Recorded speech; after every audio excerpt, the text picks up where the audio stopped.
ক্রেতা বিক্রেতাদের হাঁকডাকে জমজমাট বাজার। সাপ্তাহিক ছুটির দিন হওয়ায় বাজারে বেশি ক্রেতা সমাগম। 2 দিন পর পহেলা বৈশাখ, তবে রাজধানীর কাউরান বাজারে দেখা গেল না সুস্বাদু এই মাছের সরবরাহ।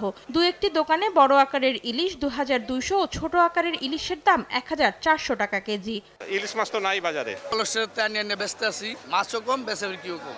মাছ মানে সরবরাহ কম থাকায় একটু দাম বেশি। সপ্তাহ ব্যবধানে বাজারে মুরগির মাংসের দাম কমেছে কেজিতে 20 থেকে 30 টাকা। নিম্নমুখী গরুর মাংসের দামও। আপনার ঈদের পরের সপ্তাহ তো এই সপ্তাহে মুরগির রেট কম। খামার যেগুলো ঈদ উপলক্ষে বন্ধ ছিল এগুলো সব চালু হয়েছে। তবে সহনীয় পর্যায়ে রয়েছে সবজির দাম। কিছু সবজির দর কেজিতে বেড়েছে 10 থেকে 20 টাকা। ঊর্ধ্বমুখী পেঁয়াজের দরও আগে থেকে কেজিতে 2 টাকা 3 টাকা বাড়তি।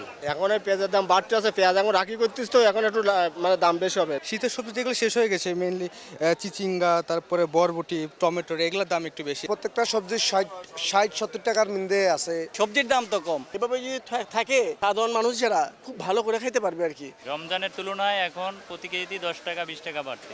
দাম বাড়েনি মুদি পণ্যের। তেলের দাম বৃদ্ধি নিয়ে বাজারে আলোচনা থাকলেও আগে নির্ধারিত মূল্যে বিক্রি হচ্ছে এই পণ্য।